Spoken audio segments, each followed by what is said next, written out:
শেখ হাসিনা ছাড়া দেশে কোনো নির্বাচন হবে না, তাকে ছাড়া কোনো নির্বাচন জনগণ মানবে না।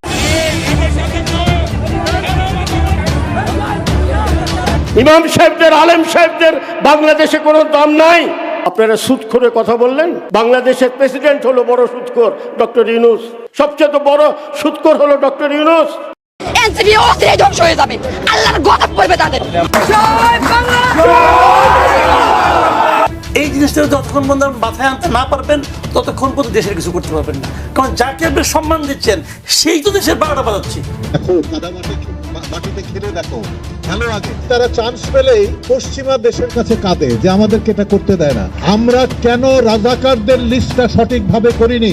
ওনাদের একটি ডাকে একটি বাংলাদেশ। তারপর এখন এসে কেউ যদি বলে যে আমি ঘোষণাপত্র পাঠ করেছিলাম, তাতে নাকি দেশ স্বাধীন হয়ে গেল। বাংলাদেশ বলতে গেলে বঙ্গবন্ধুর নামটা থাকলেই কিন্তু চলে, আর কারণ নাম দরকার হয় না। মামলা মানে বিভিন্ন নোংরামি এই বৈষম্যবিরোধী ছাত্র আন্দোলন রংপুরের যে প্ল্যাটফর্ম এর মাধ্যমে ছড়াচ্ছে। তো আমরা যেহেতু 2000 ছাত্রদের রক্তের উপর দাঁড়িয়ে এই সংগঠন দাঁড়ানো, সেহেতু আমরা চাই না এই সংগঠনকে কেউ প্রশ্নবিদ্ধ করুক। তাই আমরা এই দুর্নীতির, এই চাঁদাবাজির দায়ভার আমরা নিতে চাচ্ছি না। তাই আজকে আমরা এই 15 জন যারা আছি তারা আমরা এই প্ল্যাটফর্ম থেকে অব্যাহতি নিচ্ছি না। অনেকে বলছে যে চলিতেছে সার্কাস, এই হচ্ছে এখন বাংলাদেশের অবস্থা। এটা এনসিপির মার্কা। এদিকে নারায়ণগঞ্জের মাটি ও মানুষের নেতা সেলিনা হায়াৎ আইভী তিনি ছিলেন সাহসী মনীহাসী নারী, যার কাছে মিথ্যার কোনো ঠাঁই নাই। এমনটি মনে করেন নারায়ণগঞ্জের এলাকাবাসী। তাই তো এই নেত্রীর জন্য জীবন দিতেও প্রস্তুত নারায়ণগঞ্জবাসী। আমাদের সবাই দিতে হইবে। আপনারা যদি বলেন আপনারা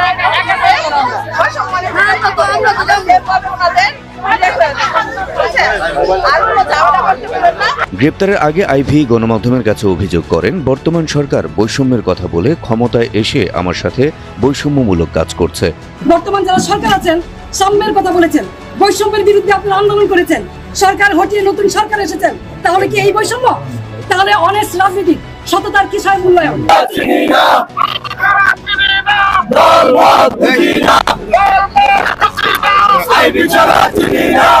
নারায়ণগঞ্জের এই সাবেক মেয়র সেলিনা হায়াৎ আইভীকে গ্রেফতারের পর নারায়ণগঞ্জে বিক্ষোভ মিছিল করেন এলাকার কয়েক হাজার মানুষ। সোশ্যাল মিডিয়ার সূত্র ধরে দেখা যায়, এই আওয়ামী লীগের সাবেক মেয়র সেলিনা হায়াৎ আইভীকে গ্রেফতার করার পর কান্নায় বুক ভাসিয়ে দিচ্ছেন এলাকার কিছু বয়স্ক মহিলা থেকে কিছু সাধারণ জনগণ। তবে এই আওয়ামী লীগের সাবেক মেয়র আইভীকে গ্রেফতারের পর সোশ্যাল মিডিয়ায় যেমন উঠেছে কান্নার ঝড় নারায়ণগঞ্জে, ঠিক তেমনি এবার ঝড় উঠেছে শোবিজ অঙ্গনে। তাই তো অভিনেতা আলমগীরকে আওয়ামী লীগের হয়ে কথা বলতে দেখা যায়। আগে তারা চান্স পেলেই পশ্চিমা দেশের কাছে কাঁদে যে আমাদেরকে এটা করতে দেয় না। আমরা কেন রাজাকারদের লিস্টটা সঠিকভাবে করিনি? ওনাদের একটি ডাকে একটি বাংলাদেশ। তারপর এখন এসে কেউ যদি বলে যে আমি ঘোষণাপত্র পাঠ করেছিলাম, তাতে নাকি দেশ স্বাধীন হয়ে গেল। বাংলাদেশ বলতে গেলে বঙ্গবন্ধুর নামটা থাকলেই কিন্তু চলে, আর কারণ নাম দরকার হয় না। খবর সূত্র জানা যায়, যারা একবার আওয়ামী লীগের খাতায় নাম লিখিয়েছেন তারা কখনো জীবন দিয়ে হলেও আওয়ামী লীগ ছাড়বে না, যার উদাহরণ হলো এই ভিডিও ফুটেজটি। ভিডিওটিতে যে ব্যক্তিকে দেখছেন তার বয়স আনুমানিক 60 বছরের বেশি হবে, কিন্তু তার জন্মের পর থেকে আওয়ামী লীগ করে। তাই তো এবার কাপনের কাপন পরে আওয়ামী লীগের পক্ষে কাজ করে জীবন দিতে প্রস্তুত। 64 জেলার আওয়ামী লীগের ভাই বেরাদার, আপনারা কেমন আছেন? আমি কিন্তু মাথায় কাফনের কাপড় বেঁধে ফেলাইছি, আপনারা কি বাঁধছেন? আমরা তো নিষিদ্ধ ঘোষণাই হয়ে গেছি, আমরা ঢাকায় উঠবো ইনশাল্লাহ। শুধু এই বিদ্য নয়, এরকম অনেক লাখ লাখ মানুষ আছে যারা আওয়ামী লীগকে ভালোবাসে, আওয়ামী লীগের হয়ে কাজ করে যেতে চায়। নতুন দ্বিতীয় স্বাধীন দেশে যাদেরকে নিয়ে স্বপ্ন দেখছেন তারাই যদি দেশের 12টা বাজিয়ে দেয়, তাহলে সাধারণ খেটে খাওয়া মানুষ কোথায় গিয়ে ঠেকবে? আপনারাই কমেন্ট করে জানিয়ে দিয়েন। যে দেশে ছাত্র হয়ে এখন বৈষম্য বিরোধী ছাত্র আন্দোলনের নাম থেকে পদত্যাগের হিড়িক লেগেছে সেই দেশে ছড়াচ্ছে। তো আমরা যেহেতু 2000 ছাত্রদের রক্তের উপর দাঁড়িয়ে এই সংগঠন দাঁড়ানো, সেহেতু আমরা চাই না এই সংগঠনকে কেউ প্রশ্নবিদ্ধ করুক। তাই আমরা এই দুর্নীতির, এই চাঁদাবাজির দায়ভার আমরা নিতে চাচ্ছি না। তাই আজকে আমরা এই 15 জন যারা আছি তারা আমরা এই প্ল্যাটফর্ম থেকে অব্যাহতি নিচ্ছি। গত 6 থেকে 7 মাসের মধ্য দিয়ে বৈষম্যবিরোধী ছাত্র আন্দোলন, বর্তমানে আমাদের এখানে প্রায় 20 জন আমরা এখানে পদত্যাগ করছি। আমাদের পদত্যাগটা এখন থেকে না, আমরা যখন থেকে নোংরামি দেখা শুরু করছি তখন থেকে আমরা অন রেগুলার বেসিস আমরা প্রোটেস্ট করা শুরু করছি। অবস্থাটা এমন ছিল যে আমরা শুধুমাত্র নিঃসুপ কিন্তু অন্ধ না, আমরা সব কিছু দেখতাম কিন্তু আমরা চেয়েও কোনো কিছু বলতে পারিনি। অনেকবার চেষ্টা করা হয়েছে, হয়তো ফ্লোর দেওয়া হয়নি, হয়তো মিডিয়া আনা হয়নি, কোনো কিছু আনা হয়নি, এবং যেই কয়বার যেই কয়জন কথা বলার চেষ্টা করেছে, প্রোটেস্ট করার চেষ্টা চালিয়েছে, তাদেরকে কোনো একভাবে কোনো একটা কন্ট্রোভার্সি দিয়ে হোক, কোনো একটা কারণে হোক, তাদেরকে কিন্তু প্ল্যাটফর্ম থেকে সরিয়ে দেওয়া হয়েছে।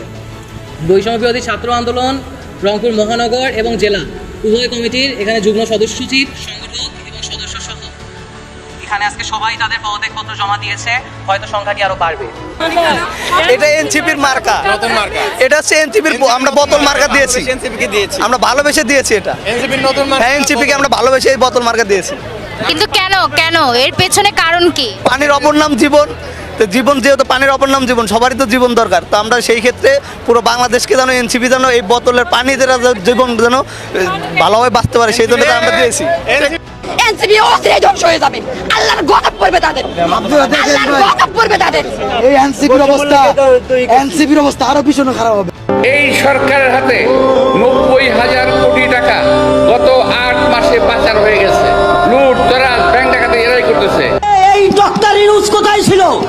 সেই 84টা মামলার আসামি, সে কিভাবে আজকে এই যে আমাদের তত্ত্বাবধায়ক সরকার হলো কিভাবে? আপনারা তো দেখতেই পাচ্ছেন তারুণ্যের ম্যান্ডেট শেখ হাসিনার পক্ষে। এখানে তো বলার কিছু নেই, আপনারা ক্যামেরা নিয়ে দেখবেন যে জনসমাগম কতটা হয়েছে। এখান থেকে বোঝা যাচ্ছে তারুণ্যের প্রথম পছন্দ এক নৌকা। ইমাম সাহেবদের, আলেম সাহেবদের বাংলাদেশে কোনো দাম নাই। আপনারা সুদখোরের কথা বললেন। বাংলাদেশের প্রেসিডেন্ট হলো বড় সুদখোর ডক্টর ইউনূস, সবচেয়ে বড় সুদখোর হলো ডক্টর ইউনূস। সে আপনাদের রাষ্ট্রপতি, সে রাষ্ট্রে কি করে ইসলাম প্রচার হতে পারে? আমাকে হারাম খাওয়াতে আসছে, আমি তার মুখের ভিতরে পিস্তল ঢুকায় গুলি করে মারছি 1974 সালে পটুয়াখালীতে। আজকে ইমাম সাহেব, আলেম সাহেবদের যদি দাম দিতেন তাহলে পরে আপনি দেখতেন বাংলাদেশ কিভাবে চলতো।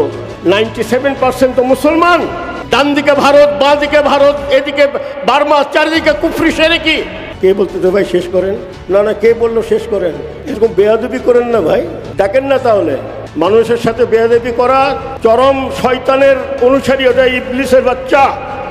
আমি যখন কথা বলি কোথাও, আমার তৃতীয় মাত্রা পুরো পৃথিবী দেখে, বলে এরকম ক্যাপ্টেন লতিফ অনেক দেখছি রে, বা টাকার কাছে সব সালা হয়ে যায়। আমি বললাম তুমি সালা অনেক লতিফ দেখছো, ক্যাপ্টেন লতিফ খট্টেশ্বরের দেখোনি, খট্টেশ্বরী লতিফকে দেখো।